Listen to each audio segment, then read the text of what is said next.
رد مرتضى منصور رئيس نادي الزمالك على قناة الزمالك منذ قليل على بيان ممدوح عباس رئيس الزمالك السابق وعلى بيان النادي الأهلي أمس ضد قناة الزمالك. قال مرتضى منصور لممدوح عباس: سوف أثبت كذبك خلال أيام، وسوف نلتقي الخميس القادم. أنا موجود على قناة الزمالك، هجيب جوابات من البنوك يا كذاب اللي انت قلت إن لنا حسابات فيها، وحسبت ان انت شخص كذاب، وهضربك باللي في رجلي لا يوم الخميس الجاي لما اثبت للناس كلها انك انسان كذاب بتقول ان انا اللي خربت النادي يا كذاب.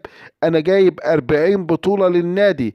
اما بالنسبة للبنوك اللي بتقول ان لنا حسابات فيها، الصبح هرسل جوابات لكل البنوك ديت، وهجيب ردود رسمية من البنوك ديت ان انت حاجز على حساباتنا فيها، وان احنا ملناش فلوس فيها.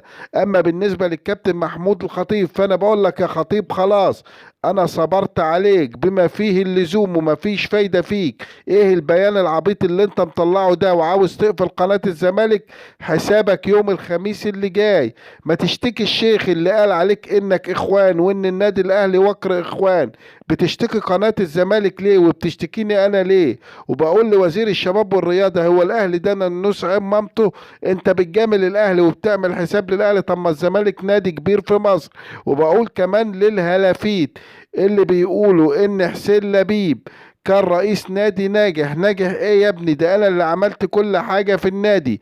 يوم الخميس الجاي هطلع على قناة النادي مباشر مخصوص لممدوح عباس ومحمود الخطيب وحسين لبيب، هفضحهم كلهم وهقول كل حاجة. انا خلاص ما عادش عندي صبر للناس ديت. ممدوح عباس خد فلوسه 4 مرات بالادلة والبراهين، وطلعت قلت كده في 4 حلقات، ومحدش بيسأل ومحدش بيرد ومحدش بيحاسب. يوم الخميس الجاي هكشف الجميع. انا جاي لك يا ممدوح عباس، وزي ما قلت لك هكشفك وهبين ان ملناش حسابات في البنوك، وهضربك باللي في رجلي. وانت يا خطيب ما حسابك معايا يوم الخميس الجاي، الكل هيتحاسب. انتظروني مساء الخميس الجاي في برنامج زملكاوي. رجاء الاشتراك في قناتي وتفعيل الجرس عشان يوصلكم مني كل جديد. شكرا.